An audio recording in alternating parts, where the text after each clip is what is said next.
Hello, sixth graders. This is Mr. Mountjoy, and today we're going to be taking some notes on statistical questions.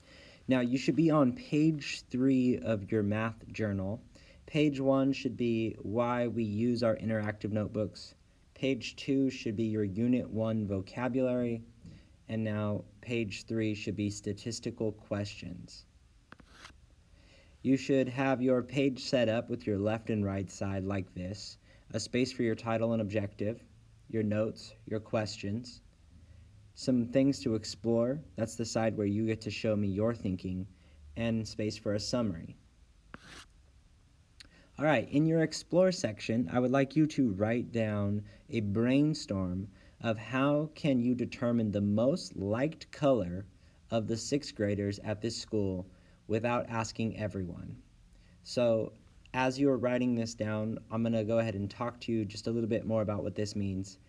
I want to know what's the most liked color of sixth graders. So do more sixth graders like blue, red, green, yellow, purple, pink, orange, any of those colors? Which one would be the most liked? How could we find this out without actually having to walk around and ask every sixth grader?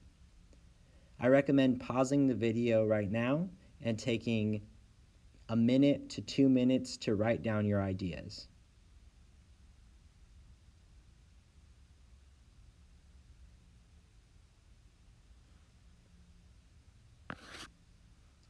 If you have not paused the video and did not write down the brainstorm, you need to do that. You need to pause and write down in the Explore your thoughts.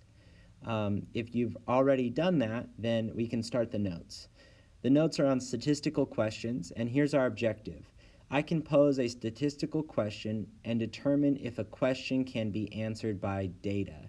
So there's two parts to this. By the end of this lesson, you should be able to create or pose a statistical question, and if I gave you a question, you could tell me whether or not it was statistical or not, which means that it can be answered by data. All right, so in statistics, statistics are all about answering questions with data. In this unit, you need to follow 4 steps in order to make sure that our statistical questions get answered correctly. Number 1, you pose a question that can be answered by data.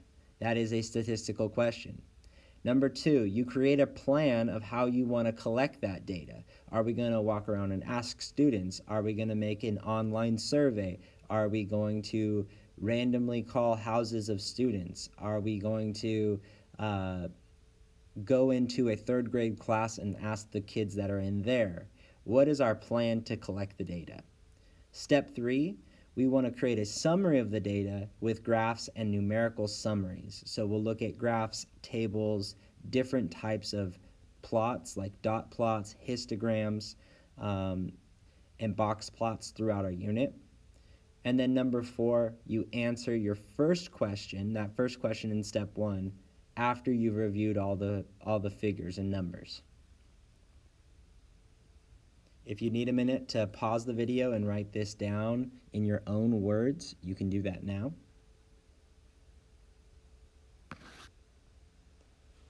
Okay, let's go over some statistical questions. We need to decide which of these is statistical and which one is not. So here's an example. What is Jerome's favorite card? And if he's got a baseball card collection and we're looking to see we want some data on Jerome's baseball card collection. My question is, well, is this a statistical question? What is Jerome's favorite card? Now this one, there's only one right answer to this question. Jerome has a favorite card. I don't have to do any sort of data collection and sampling.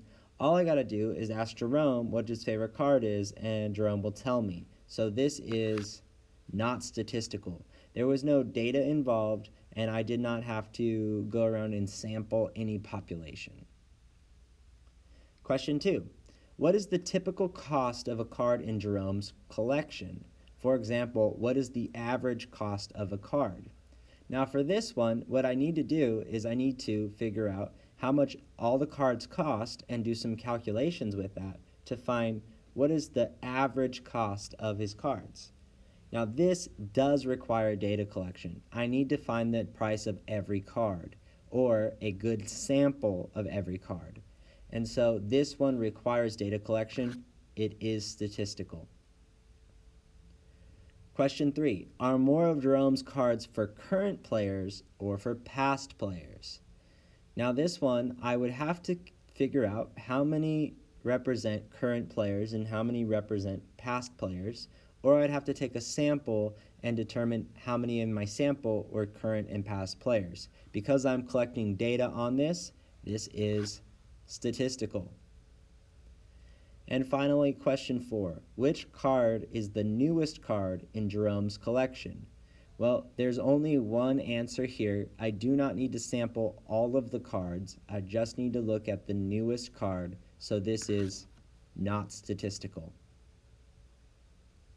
If you need some time right now to catch up on the notes, go ahead and pause the video.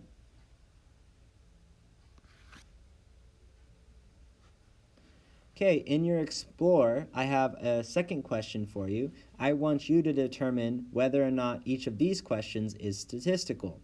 So, question A, who is my favorite movie star? Is that a statistical question or not statistical? B, how many years have students in my school's band or orchestra played an instrument? Is that statistical or not statistical?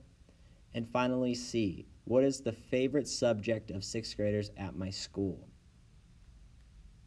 After you complete this Explore, you are completely 100% done with the notes. Remember, do not highlight, write questions, summary, trade with anyone, or study without giving yourself some time in between these notes and tomorrow's lesson, so that way you can forget a little bit, and when you review, it will make that information stick that much more.